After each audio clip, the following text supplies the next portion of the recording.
And good afternoon, Sword Family. Welcome to another edition of the Teahouse. Tonight will be, unfortunately, the end of our discussion on male Chinese folk heroes.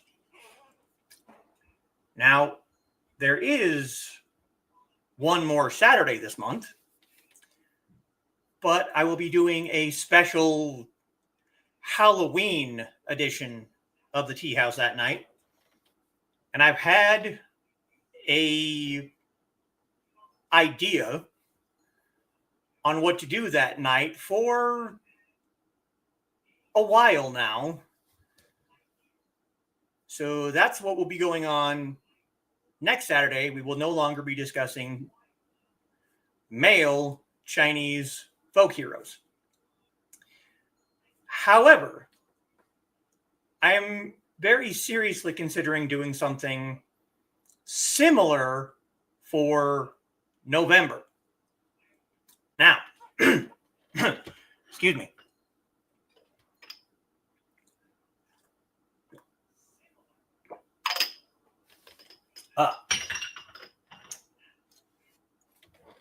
A month or so ago, I did one Saturday on female historical Chinese figures.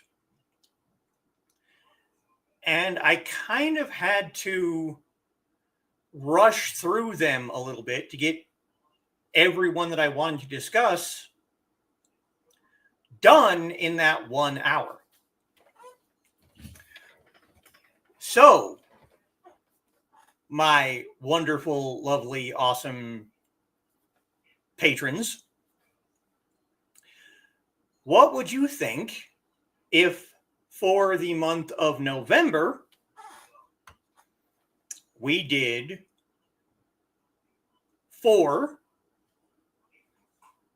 female folk heroes and do 1 per week and go into the kind of depth that I've gone into with the 4 for this month? It's a thought. It's an idea. Because most likely, let me check my calendar here. Yeah, most likely there will not be a show on November 1st. And that will be because the majority of my audience will be at a convention in Georgia, I think. And so therefore there's kind of not really a whole lot of point in having a show if there's not going to be anybody around to watch it. So that leaves 4 weekends in November: the 8th, the 15th, the 22nd, and the 29th. So being able to go more into depth about some of the female folk heroes might be kind of interesting for my female audience.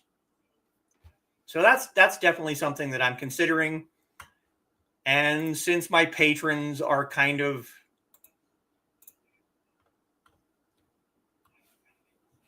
the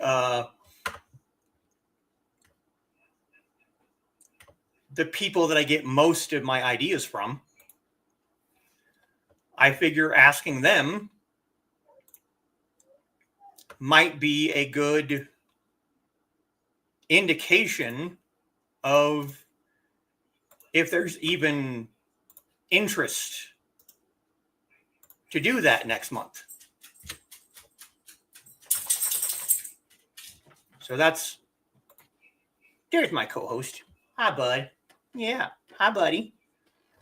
Took you a few minutes to realize I was in here talking, huh? Were you nomming? Huh? Were you nomming on mommy? Yeah, you're a good boy. I still need my hand.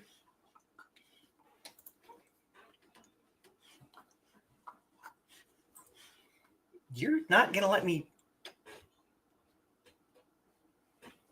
I need my hand. No. All right, let's go through these few comments and we can get started. And as usual, first through the door at 5:01 p.m. Oh, hush, I silenced you.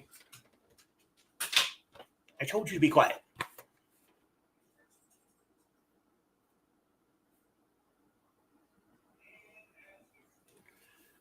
"5:01 p.m. is Foxy saying hello and welcome to the Teahouse. Join us as we learn more about the legendary Guān Yǔ. Yes. The man, the myth, the legend. The statue.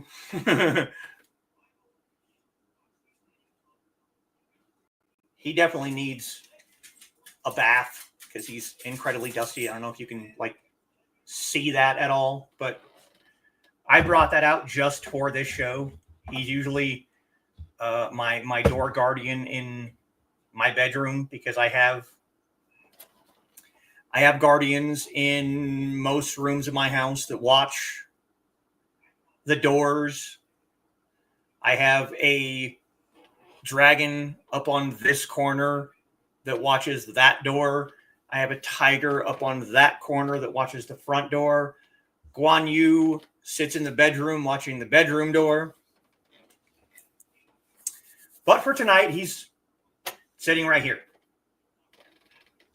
And see if we can actually get a good view here. There's that legendary beard of his right here, pulling it off to the side, and it goes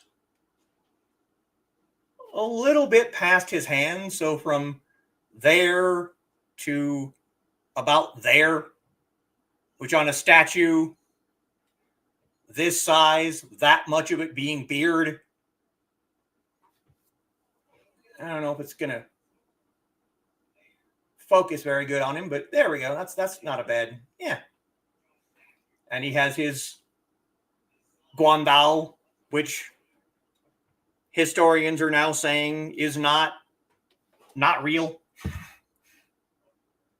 I mean, it's a real weapon now. I have two of them back there in that corner.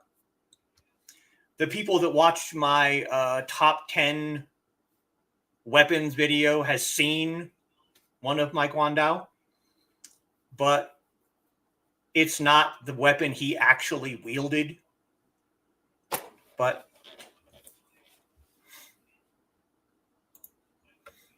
please remember to like, share, and subscribe. Yes, please do. And Kitty joins us right at the wire at 5:28. Hey, everyone. Hello. Hey, Kitty Love. And Donna joining a minute after, greeting Foxy and Kitty, and greeting for Donna. And a minute after that, Uncle Carl joins us. Good evening. Good evening, Carl. Donna greeting the Withman dude. And thanks for alerting me. Lost track of time. Hey, it happens, man. I was a couple minutes late because I was cleaning up a little spill of my Lipton strawberry lemonade tea that I had a few months back. It decided it didn't want to pour into the cup. It wanted to pour onto the top of the desk right behind the cup. So, and Midnight joining us over on Twitch. Hey, Sword Peoples. Hello, Midnight. Figured. And we have possible bot over on Twitch. Love to connect and talk more about your content. Happens to us all. Yes, it does. And greeting for me. Hello. Have an alarm. Alarms are good. Hi, bud. You come back for more attention? Huh? We went to the farmer's market. There's only going to be one more for the season. And one of the organizer type people there kept promising to bring him treats, and he got his treats today. So he's been kind of psychotic today because he got treats and was able to eat them outside. Oh my goodness. See, normally when we give him treats in the house, he goes and runs off to the bedroom to eat them. And so him being given a treat outside when he couldn't run away to eat it, he was incredibly confused for the first 3 or 4 minutes. Just sitting there, dropping it on the ground and licking it, and then looking up at me and looking up at Foxy, and like, I don't know what to do with it. I can't run away.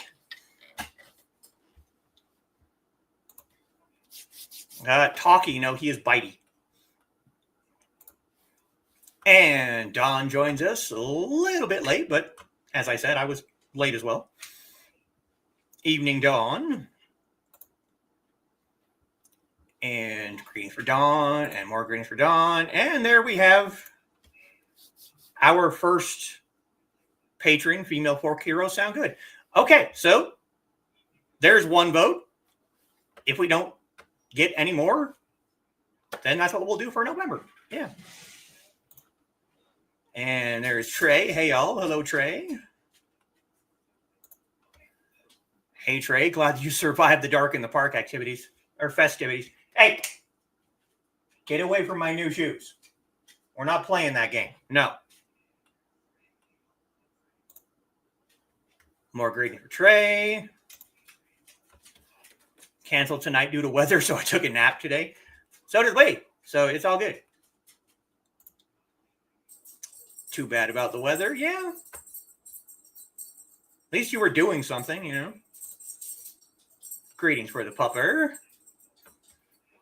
Got part of the storm down in Terre Haute. Rhymes with boat. More greetings for Inigo. And good for Trey. Okay.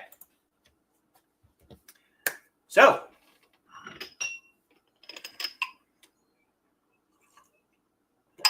Now. The question is, because I did the one female hero stream, do I want to pick different female folk heroes for November and just leave that video as it is? Or do I want to continue the discussion on those folk heroes and give each lady her own separate stream? Because I can think of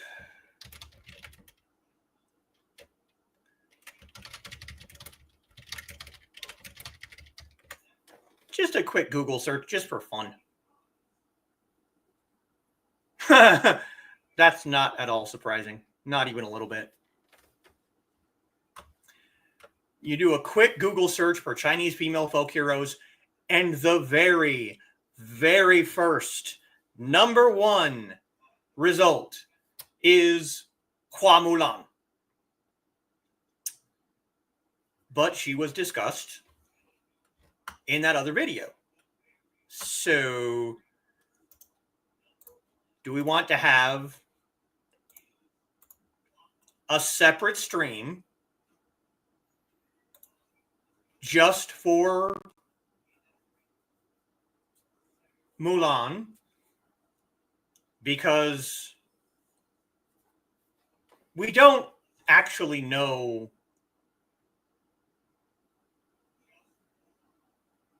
if she was even an actual person or if it was just a combination of real people and mythology. So it's definitely something to consider. And we talked about Wu Zetian, the female emperor. We talked about Mulan. We talked about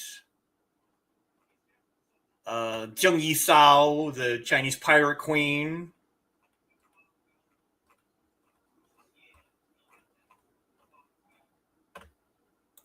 There's definitely more to be discussed on those specific people. But there's also Bo Sim Mak, who is a very, very famous Chinese martial artist. There are like coaches that are very famous over in China and Hong Kong and Taiwan. I have, 3 weeks to think about it. So let's see what other people think. Tough decision, maybe a couple continued and a couple new, yeah. Like to hear about ladies that most impress you. That would be the most, okay. All right, yeah. That's definitely doable. Good point. Whether they were discussed before or not. Anyone else agree? Good point. Depends on how much info can be found. Oh, it can be found if it's, yeah. Another good. All right, so that's what we'll do then. I will pick 4 Chinese folk heroes that I am most impressed by and why. And those will be our subjects for November, unless someone gets back a hold of me about wanting to do another tea time. If that happens, then most of the people that I contacted over the summer, I think like a month or 2 ago, they were all women or female presenting. So if any of those get back a hold of me, that will definitely kind of supersede just me, discussing people in history. Always like to hear impassioned biographies. Well, then you're in luck, Carl, because Guān Yǔ is a very, very important figure to me and to Chinese martial arts in general. So now that we have that out of the way, we will most definitely be discussing Chinese female folk heroes in November. But for today, Guān Yǔ, courtesy name Yun Shang, was a Chinese military general serving under Liu Bei during the Eastern Han Dynasty of China. This is during the Three Kingdoms period of Chinese history. Three Kingdoms was basically the war to unify China that took place from 220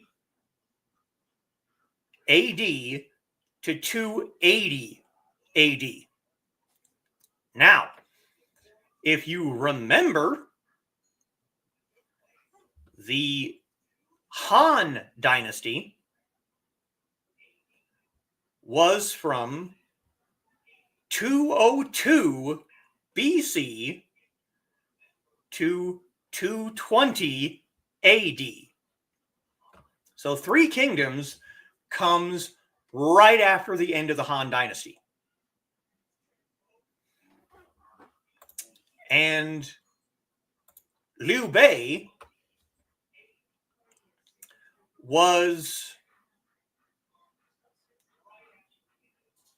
a relative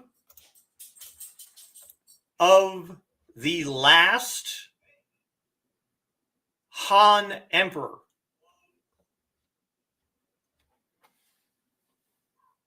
So he considered himself the next in line to take over when that emperor died. But unfortunately, there were others that also claimed or believed they had claim over that title. So that ended up breaking what was already a fairly fractured country into a bunch of tiny little mini kingdoms. And those kingdoms were Wei, Shu, and Wu. And each of those three kingdoms had their own emperor, who was honestly just basically a general. He was the head of that kingdom's army, which the emperor is also the head of the army. So, but it's hard to consider them to be actual, mandate of heaven emperors. They were just, it's almost like they were more like governors of a state than actual controllers of a kingdom. Liu Bei was the head of the kingdom of Shu. And Liu Bei, Zhang Fei, and Guān Yǔ were brothers. They were fairly famous for the oath of the Peach Garden. I almost said Peace Garden because the Peace Garden is here in this town. That's where I fell and broke my hip. So every time I try to say Peach Garden, my brain immediately says Peace Garden. But Liu Bei, Zhang Fei, and Guān Yǔ took an oath of brotherhood in a peach garden. And from that moment on, they were considered brothers. And the oath, just want to look something up really fast so I don't screw up the wording. Because unlike some people who are fine with being wrong, I hate being wrong.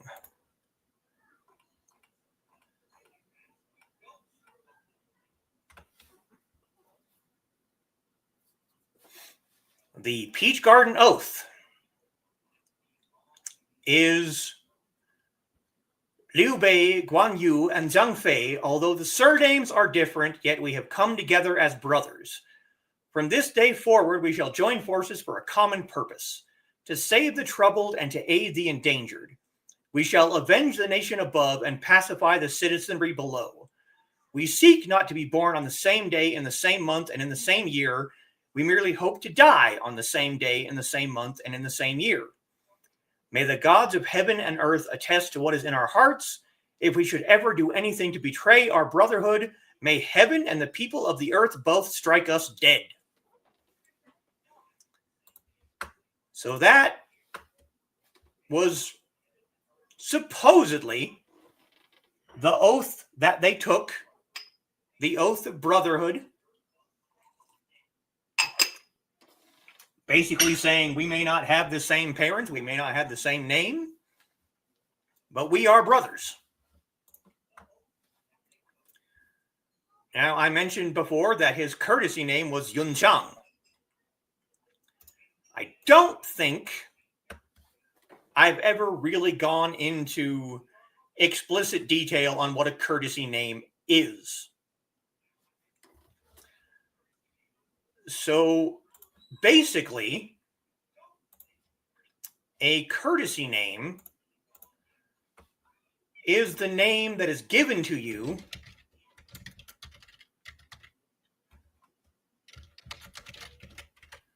when you reach adulthood. So you're given a name at birth, And then, usually, for males, it's when they reach the ages between 18 and 20. For women, it's usually when they're married. You're given a different name, and that becomes your courtesy name. It is a marking of the coming of age. It is the now you are an adult. Yes, it is quite the oath. It really is. See, I knew someone would ask, what's a courtesy name? There you go, Midnight. It's a name given to you when you reach adulthood. And it is a sign that you are now an adult.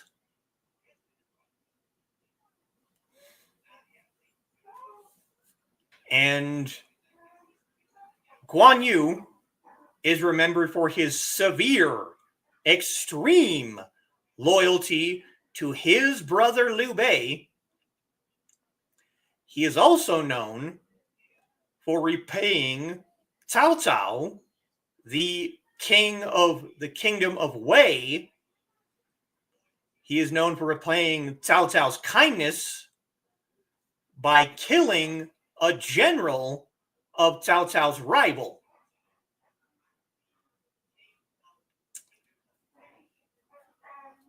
When Liu Bei gained control of Yi province in 214,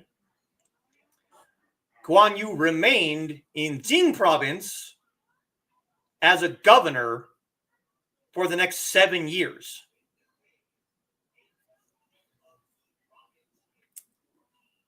Which in 219, Guān Yǔ was away fighting Cao Cao's forces. One of Liu Bei's allies broke an alliance by sending his general to conquer Jing province. They had to wait until Guān Yǔ was not there before they felt comfortable sending a general to try and take over the province.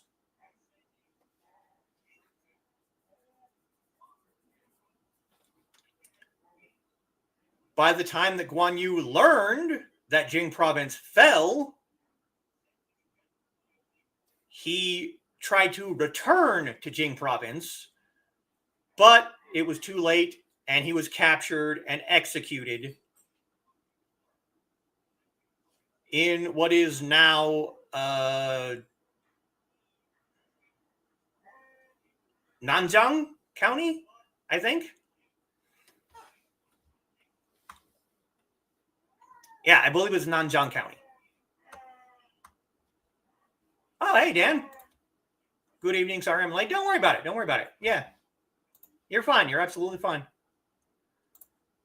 Greetings for Dan. Greetings for Dan. Attacked by nap ninjas. Well, it sounds like everyone had a nap today, and that's perfectly fine. That's absolutely cool. I don't give a damn.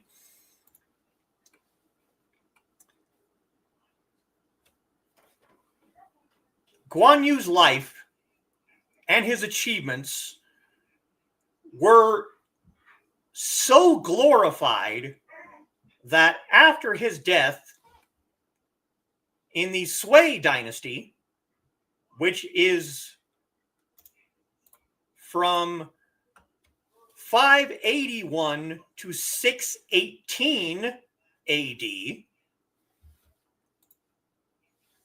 he was deified.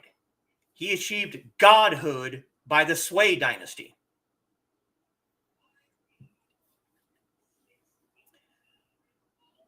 Most of his stories come from the Romance of the Three Kingdoms books, which were written in the 14th century, so the 1300s, 1,000 years after he was born or died.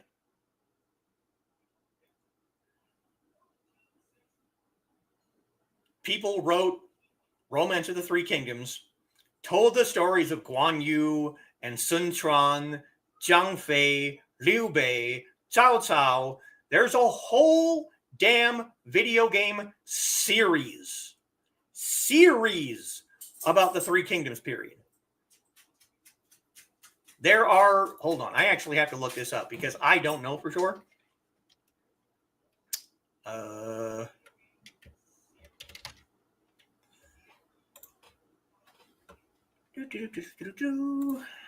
have to look this up because I honestly do not know.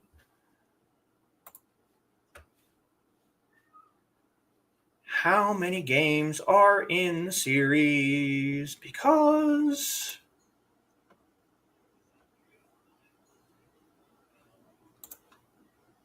there are so many of them.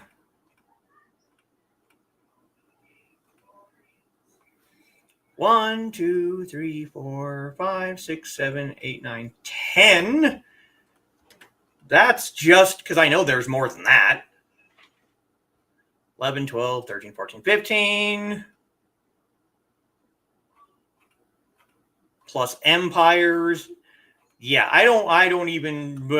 There's a lot of Dynasty Warriors games. And the Dynasty Warriors games are based on Romance of the Three Kingdoms. This is actually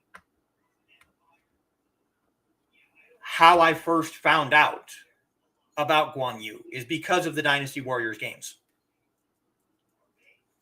Just like I learned a lot of Italian history because of the Assassin's Creed games. I learned a lot of Chinese history because of the Dynasty Warriors games. Not sure if you guys can hear Inigo. Sorry if you do. He's all teeth right now. Yeah. Can't hear him too focused. Good. You should be focused. Focus on the sound of my voice. Sorry.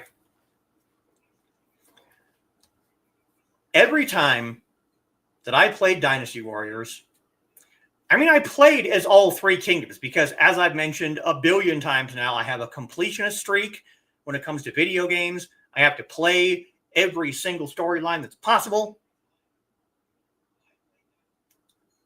But most of the time, when I'm playing Dynasty Warriors, I am playing under Liu Bei, under the Kingdom of Shu, as a soldier, under Liu Bei, under Zhang Fei, and under Guān Yǔ himself. That's just the one that I feel the most passion towards. Cao Cao is a dick. I can't stand him. He's evil. Despite the fact that Guān Yǔ for a short time served under Cao Cao, he is a dick. Sun Quan, who is the head of the Kingdom of Wu, he wanted to ally with Liu Bei to take on the Yellow Turbans. And then as soon as the Yellow Turbans were taken care of, Sun Quan was like, I want more power. I want more land. I'm going to go take over Liu Bei's territory. No, not cool. But we're supposed to be discussing Guān Yǔ. So that's kind of... I could probably do entire shows just on Liu Bei, just on Zhang Fei, just on the Kingdom of Shu. All of these things could be full Teahouse episodes. So yeah, Romance of the Three Kingdoms is how most people know about the exploits, the loyalty, the righteousness of Guān Yǔ. Because of Romance of the Three Kingdoms, he was deified. He is a paragon of loyalty and righteousness. He is a cultural hero in Chinese culture and still worshipped in China, Taiwan, Hong Kong, in religious devotions, in Confucianism, Taoism, Buddhism. He is called Guan Di, which is Emperor Guan, or Guan Gong, which is Lord Guan. So he's not just a general to religious people. He is a lord. He is an emperor. He is a deity. To the point that there are people that worship Guān Yǔ daily. And most of the time, I'm not going to say always, because always is just, nah. If you say something is always, there can be zero exceptions, and I'm sure there are exceptions.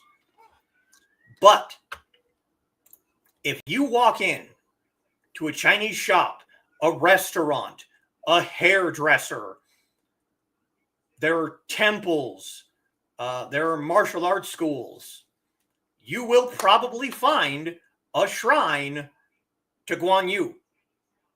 Whether they have a statue, whether they have a picture, whether they have a scroll, you will probably find a shrine to Guān Yǔ. That is how important he is to Chinese culture. Martial arts schools consider him to be their patron saint just because of his prowess in martial arts from Romance of the Three Kingdoms. He is a big deal. Now, Romance of the Three Kingdoms was written based on records of the Three Kingdoms, which was written in the 3rd century. So Romance of the Three Kingdoms was 14th century.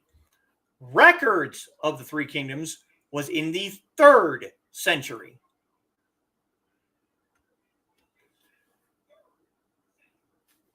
The historical sources on Guān Yǔ's life are Record of the Three Kingdoms, as well as Records of Shu, the Book of Wei, the History of Wu, and the Chronicles of Huaiyang. So he's not just written about in Romance of the Three Kingdoms. Romance of the Three Kingdoms was based on records of the Three Kingdoms, and that was written much closer. It's still after he passed, but it's still closer in time to Romance of the Three Kingdoms. So you can find Guān Yǔ's tomb. You can find where he's buried. So it's pretty definitive that he existed.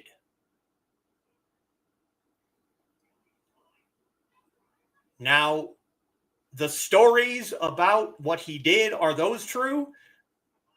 I don't know. Maybe, possibly. But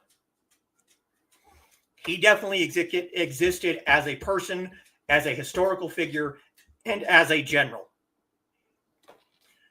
Now, most of the time, when you see depictions of Guān Yǔ, they're not based on any actual description in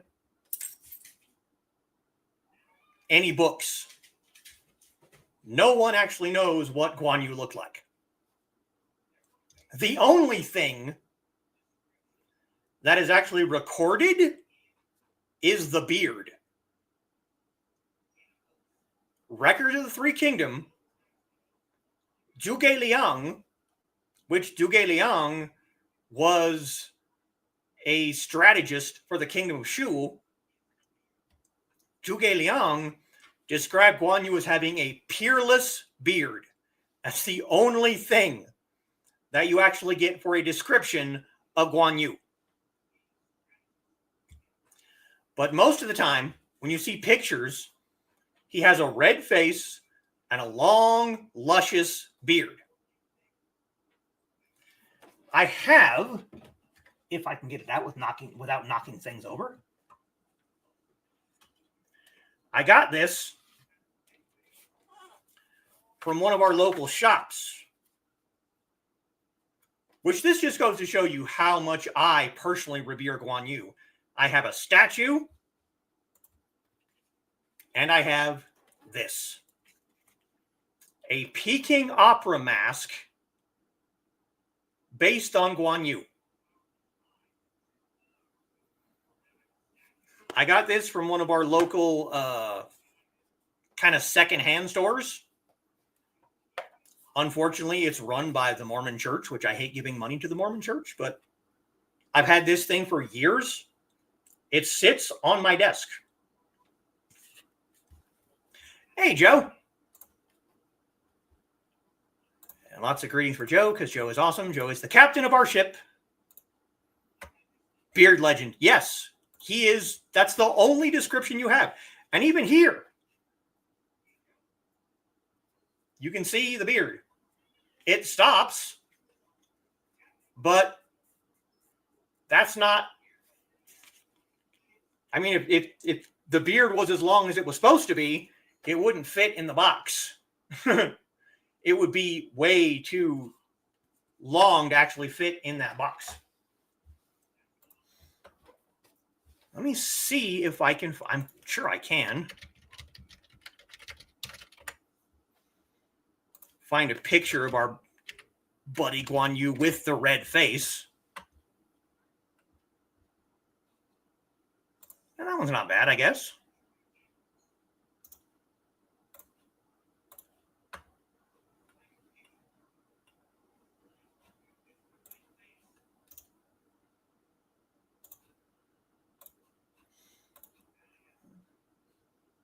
More greetings for Joe. Share screen.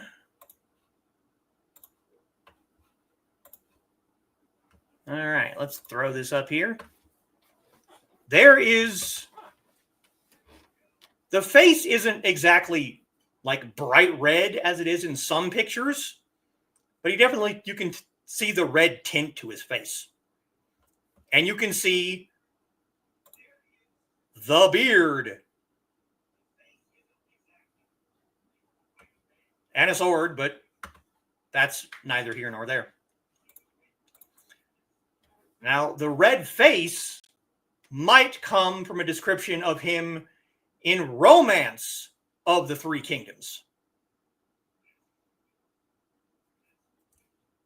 where you can find a passage that describes him as his face was the color of a dark zao, which is a date, a red date, a fruit, with lips that were red and plump. His eyes were like those of a crimson phoenix, and his eyebrows resembled reclining silkworms. He had a dignified air and looked quite majestic. So that might be where the green face comes from. It can also come from opera depictions where the color red is considered to be a righteous, loyal, good luck color. And most of the time, just like in this picture here, he is depicted as green robes worn over his armor.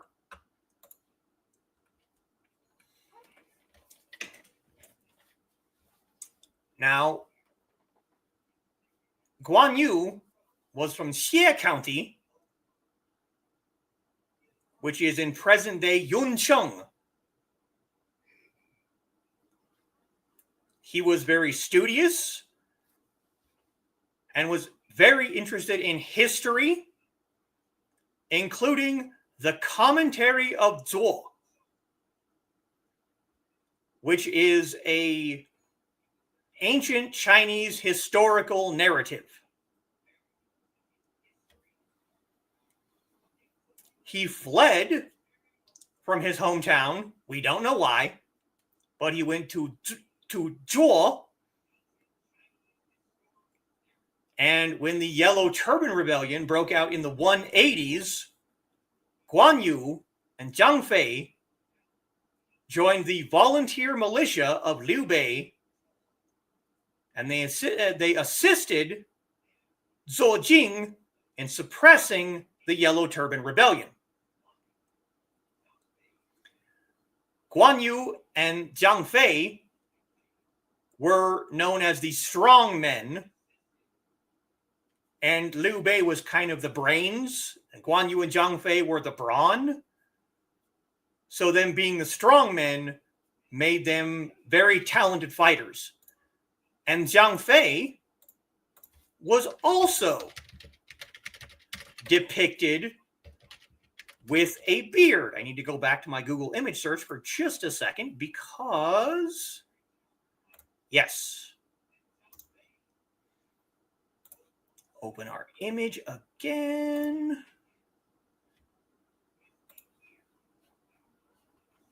Wow, that's terrible. Hold on a second. That's a little better.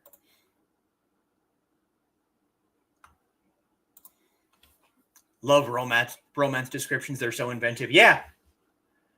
And if you've ever read any old Chinese texts, one thing you'll find is that a lot of old Chinese texts are very poetic in their language.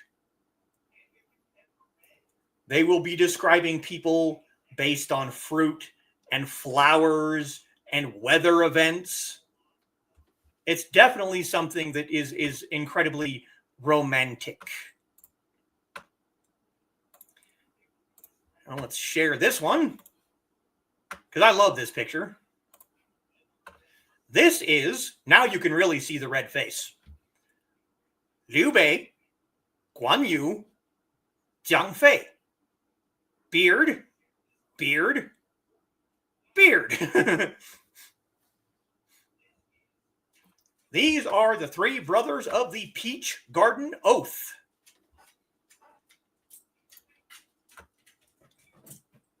All of them have beards. Liu Bei's is more distinguished and very regal and yeah, emperor-like.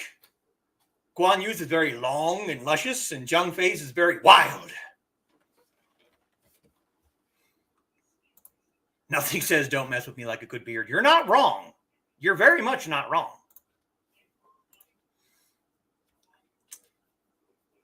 So you can see from that picture, if we bring it back up for just 1 second.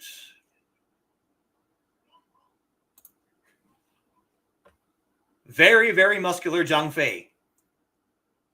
Very broad-shouldered Guān Yǔ. Liu Bei is not as broad.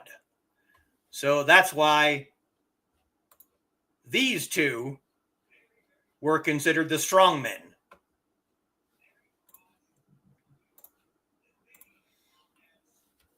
And that's why usually in depictions of them, Guān Yǔ has the guandao and Jiang Fei has a spear, where Liu Bei usually has a jian. Because again, jian in the Chinese tradition is considered the gentleman of swords. So jian were usually symbols of emperors, scholars, the smart people.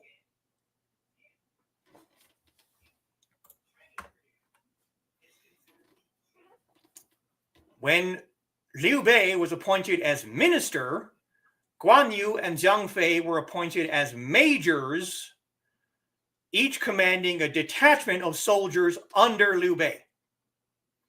And Liu Bei, Guān Yǔ, and Jiang Fei cherished each other as brothers.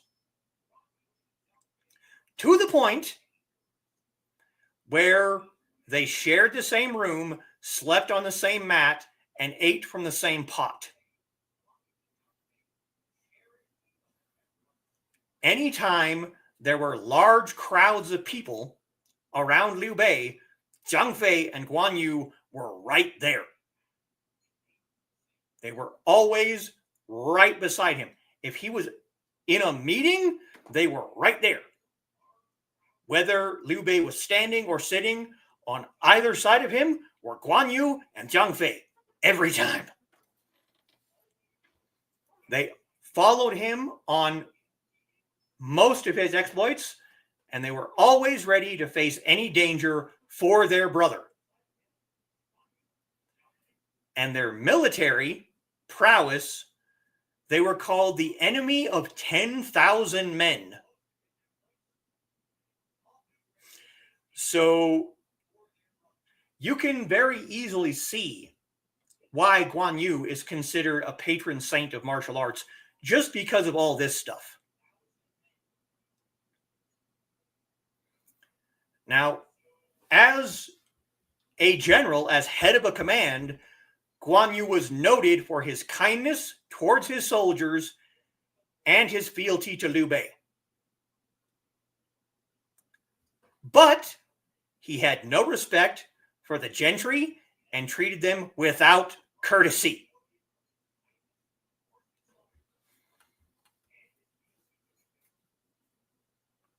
Now, as I said, Guān Yǔ, for a short period of time,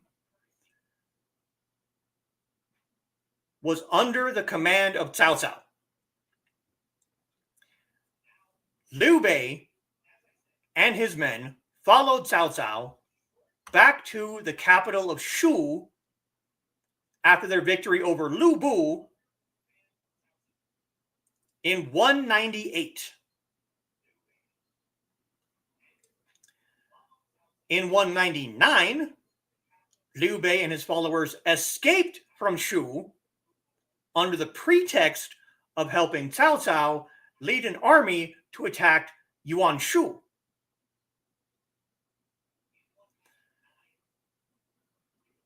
But instead, Liu Bei went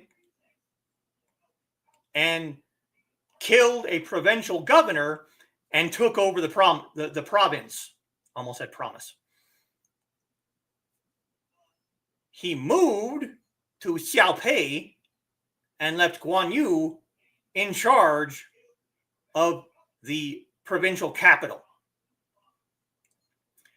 A year after that, Cao Cao led his forces to attack Liu Bei, retook Shu province, and Liu Bei ran to Cao Cao's rival, Yuan Shao.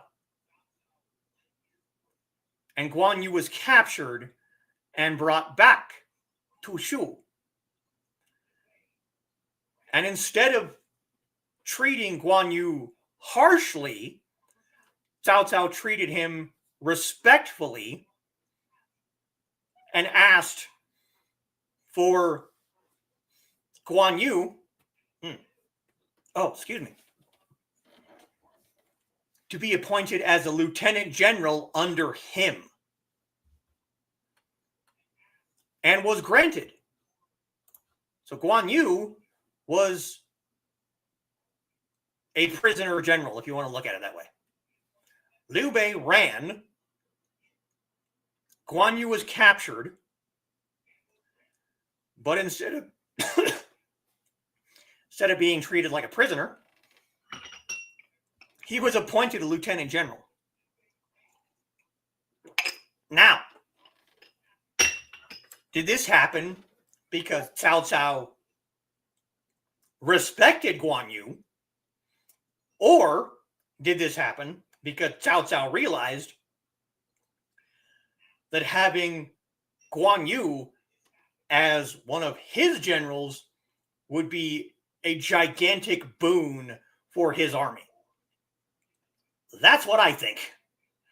I think he thought this guy could either be a prisoner, where he might eventually break free and kill me, or he could be an ally that I can use to scare other armies.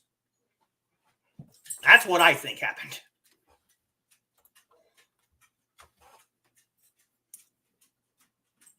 Later on that same year, Yuan Shao sent his general to lead an army to attack Cao Cao's garrison at Boma. And Cao Cao sent Jiang Liao and Guān Yǔ to lead the charge to engage the enemy in battle. And Guān Yǔ recognized the general's parasol, charged toward him, and decapitated him.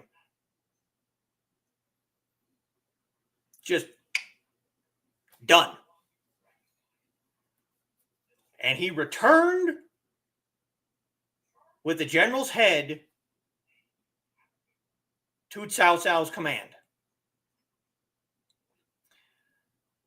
And Cao Cao recommended Guān Yǔ the title of Marquis of Hanshou village. But eventually, even Cao Cao had to admit that he could sense that Guān Yǔ had no intention of serving under him forever. And while Cao Cao admired Guān Yǔ's character,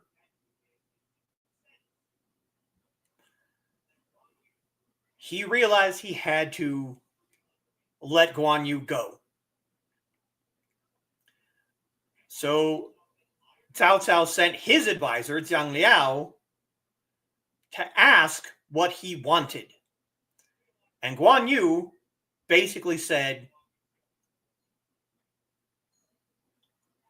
I am sworn brother of General Liu. I cannot break my oath, so I have to leave eventually. And this message was relayed by Jiang Liao to Cao Cao, who was so impressed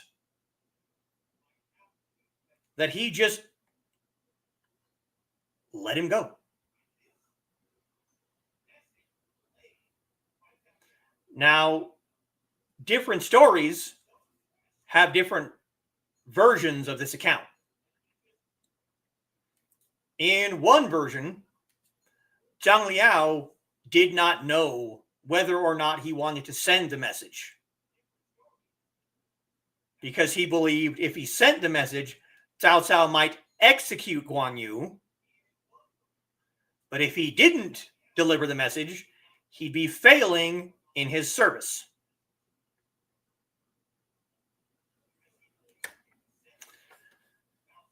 Cao Cao responded, a subject who serves his lord but doesn't forget his origins is truly a man of righteousness. When do you think he'll leave? To which Jiang Liao replied, Guān Yǔ has received favors from your excellency. He will probably leave after he's repaid your kindness.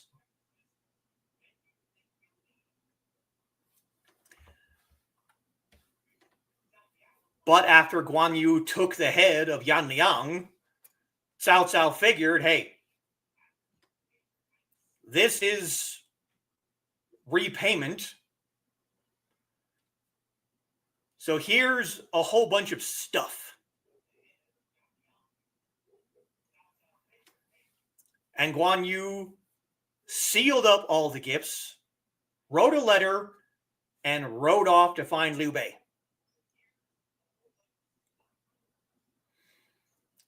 Cao Cao's generals and his soldiers wanted to chase after Guān Yǔ, but Cao Cao said, no, we don't need to take out, we don't need anything. He's good. Just let him go. And he rode right out of Cao Cao's fortress and started riding to find his brother, which he eventually did.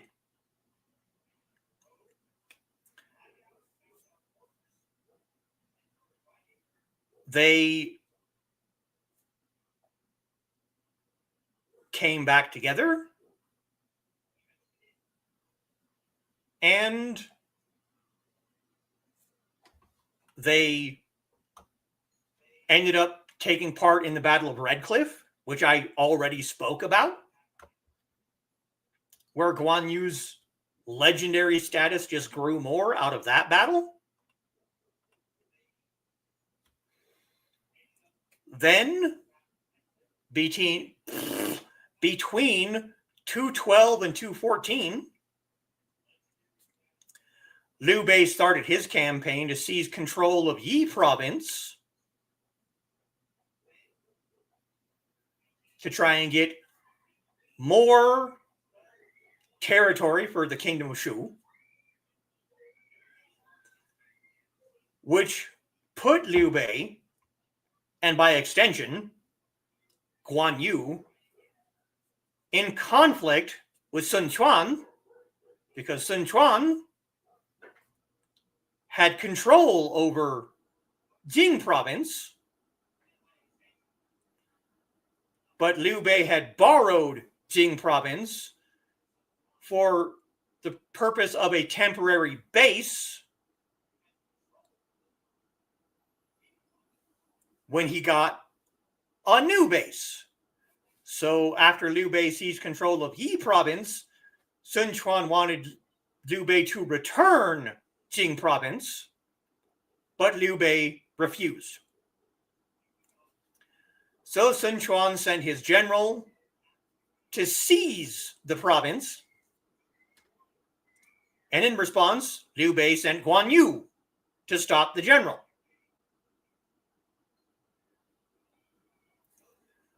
But one of the general's subordinates was able to deter Guān Yǔ,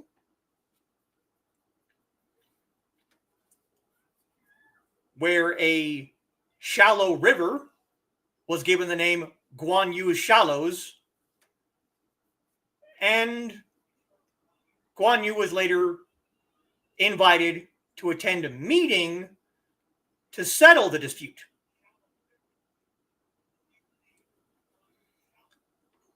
But around 215, Cao Cao seized control of a neighboring province, and Liu Bei considered this a threat.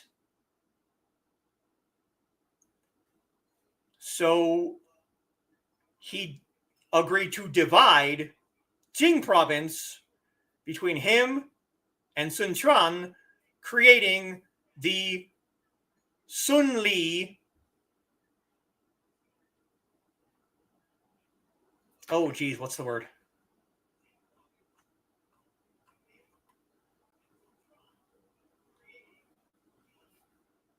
I can't think of the word.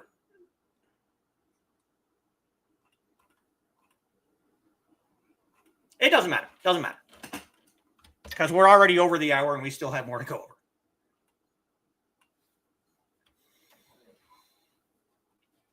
Liu Bei emerged victorious against Cao Cao and was able to gain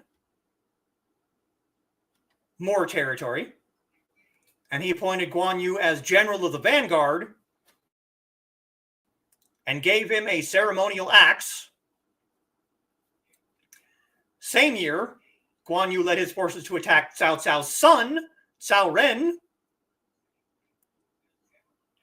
and Cao Cao sent one of his generals to help his son.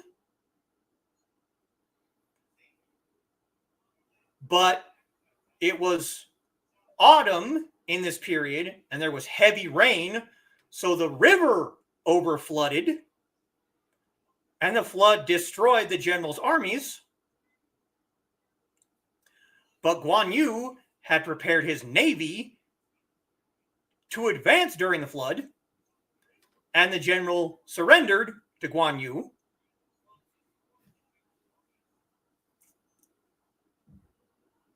And several local officials defected to Guān Yǔ's army because they were angered by Cao Cao's forced labor. So you have peasants and bandits and officials and generals also defected to Guān Yǔ's army. And they received seals to work as raiders.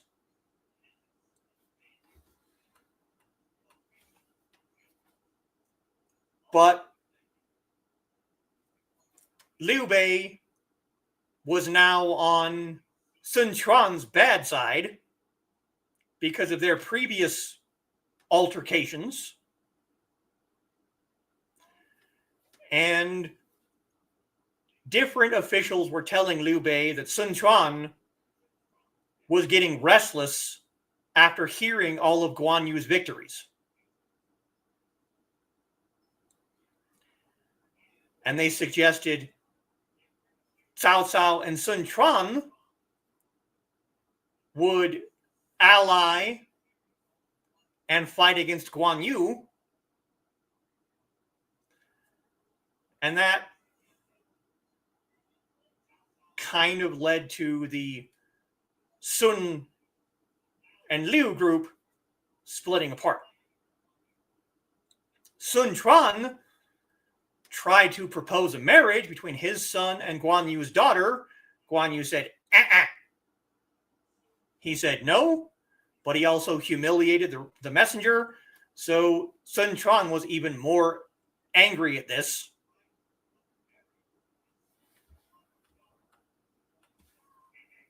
Guān Yǔ had further victories against Sun Quan's forces. Sun Quan secretly agreed to ally with Cao Cao and sent generals to invade Jing province. And they hid, disguised as civilians, merchant ships, and eventually Guān Yǔ was away, as we discussed earlier, and Jing province was lost while he was away. Like I said, again, they had to wait until he was away before they could retake the province. By the time Guān Yǔ heard of Jing's fall, Sun Quan's forces had occupied the capital and captured the families of Guān Yǔ's soldiers. The general ordered his troops to treat the civilians well and ensure they were not harmed. But most of the soldiers lost their fighting spirit and deserted to reunite with their families. Guān Yǔ knew that he was isolated, so he withdrew, and his remaining men also deserted and surrendered. So by the time Guān Yǔ was captured, he was basically by himself. And Sun Quan's forces captured him. Now, certain accounts will mention that Sun Quan wanted to keep Guān Yǔ alive, hoping that Guān Yǔ would fight for him against Liu Bei and Cao Cao, but his followers basically told him this is not going to happen. You know, Cao Cao made a mistake when he refused to kill Guān Yǔ.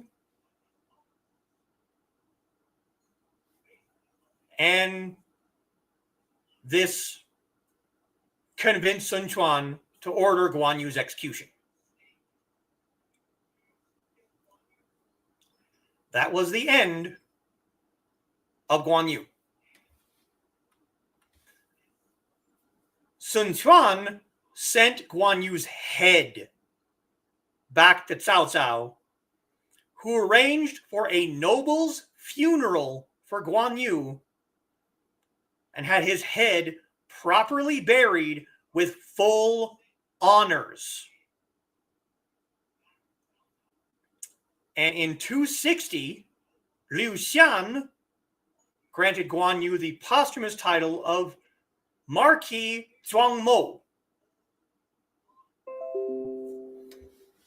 So he was given a full noble funeral by one of his enemies who received his head.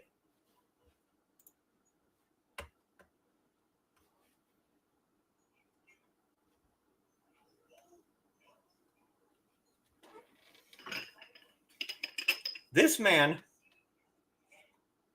was so well respected that an enemy general delivered his head to another enemy general, and that enemy general gave it a full noble funeral and buried the head.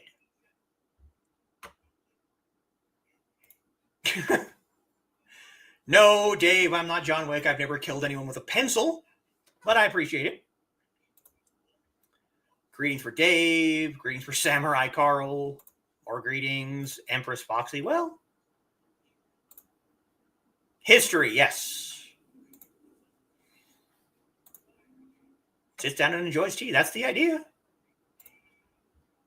Greetings for Dave. Greetings for Donna. Everyone's favorite tea. Oh. I don't know if I can. I mean, lately I've been drinking the Lipton Fusions, which have been excellent. Raspberry chamomile, that doesn't surprise me. Earl Grey. Okay, now I'm picturing you as Jean-Luc Picard, but with a much more epic beard. Mint tea, that's a good one. Oolong or red zinger, also good. I mean, poultry seasoning. Yes, head buried with full noble honors. Not general, not soldier, noble honors. Toss up between mint and cinnamon, that doesn't surprise me. Yes, that is he was very, very well respected. So there you go. Now, I am going to give people homework. I don't generally do this, but there is a movie. It might be difficult to find, okay? It might be difficult to find. But there is a movie out there starring Donnie Yen as Guān Yǔ called The Lost Bladesman. It was released in 2011, so it's fairly old. I have a copy on my DVD rack under my television right over there.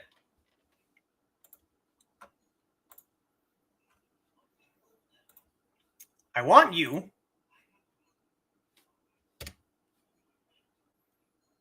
to go and attempt to find this movie and watch it. The movie begins with Guān Yǔ's funeral, with Cao Cao burying Guān Yǔ's head. Excuse me.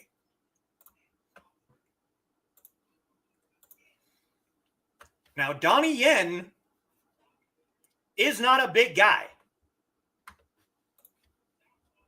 but this is the poster for the movie. You can see the beard. You can see the Guan Dao. I want you to go out, if possible. If you can find this movie, go out and watch it. Looking it up. Good. Go out and watch this movie. It is an awesome movie, and it is a fairly good depiction, despite the fact that, as I said, Donnie Yen is not very broad. He's not a big guy. It is a good depiction of Guān Yǔ. You can also go out and watch one of the many Dynasty Warriors movies, but specifically, I want you to go out and watch The Lost Bladesman. I am going to, because it might be easier to find.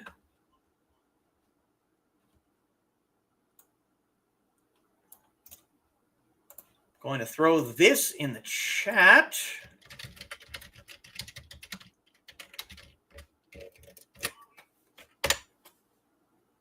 That is the English and the Chinese title. If you can't find the English title, try looking for the Chinese title, but be careful, because if you go looking for the Chinese title, you might end up with a non-subtitled version, and then you're kind of screwed. But that is the homework that I want people to do. Is go out and watch The Lost Bladesman. Now, we are almost 20 minutes over, and I could have easily kept talking. I could easily continue about Guān Yǔ, because this patron saint of martial arts. I have the statue, which we're going to bring up here again.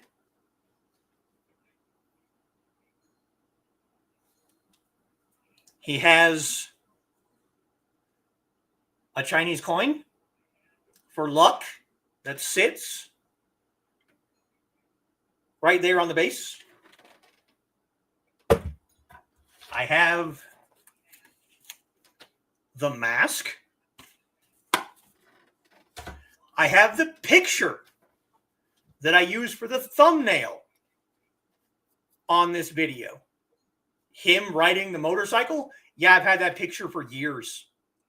I love that picture. It just embodies Guān Yǔ, the motorcycle with the guandao and the big beard. What I would love to find, which I highly doubt exists, but it'd be hilarious if it did, is a Guān Yǔ pop figure. You know, a pop figure where his beard is like half of his body. That would be awesome. Yeah, it's really cool. I love it. All right. So that is absolutely all for this evening. I will, of course, be back on Monday for another Nine Dragons play stream. I will possibly be back on Wednesday for Creative to Play. I know I haven't been there for the last 2 weeks. That's on her. She didn't feel like being on, and I am much more of a background on those streams.